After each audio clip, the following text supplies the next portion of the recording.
الرحمن الرحيم الحمد لله وكفى وسلام على عباده الذين اصطفى اما بعد صدر جلسہ مشرق اساتذہ کرام اور معزز حاضرین، آج کا یہ تاریخ ساز دن جس کو جشن جمہوریت کے طور پر ہر سال پورے ملک میں منایا جاتا ہے، یہ ہندوستانیوں کے لیے قومی تہوار کا دن ہے۔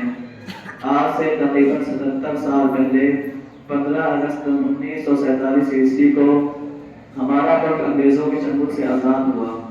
انگریز یہ ملک چھوڑ کر چلے گئے، لیکن چونکہ ابھی ہندوستان کا کوئی آئین مرتب نہیں ہوا تھا، اس لیے آزادی کے بعد بھی کچھ دنوں تک انگریزوں کے آئین کے مطابق ہی ملک کا نظام چلتا رہا۔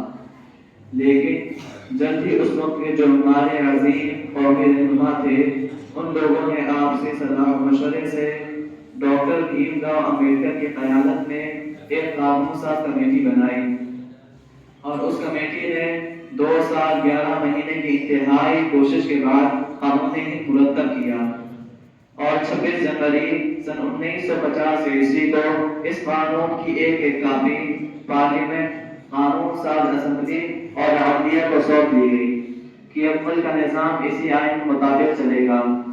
ہمارا یہ ملک مختلف مذاہب اور مختلف قوموں کا گہوارہ ہے۔ یہاں ہر قسم کے لوگ بستے ہیں اور ہر مذہب کے ماننے والے یہاں موجود ہیں۔ اس لیے دستور ہند میں تمام مذاہب اور تمام قوموں کی رعایت رکھی گئی ہے، اور آئین کی پہلی دفعہ یہ بنائی گئی کہ ہندوستان ایک سیکولر اور جمہوری ملک ہے، یعنی ہندوستان کا کوئی سرکاری مذہب نہیں ہے۔ ہندوستان میں کوئی سرکاری مذہب نہیں ہے، تمام مذہب کے ماننے والوں کے لیے ہندوستان میں مکمل آزادی ہے کہ یہاں کا ہر باشندہ آزادی سے اپنے مذہب پر عمل کرتے ہوئے زندگی گزار سکتا ہے۔ دستور ہند کی پہلی دفعہ درحقیقت ایک ہمارے ملک کی شناخت ہے، اور اسی پر چلنے سے ملک ترقی کرے گا اور ملک کے اندر امن و سکون کا ماحول بنا رہے گا۔ علامہ اقبال کے اس شعر سے اپنی بات ختم کرتا ہوں۔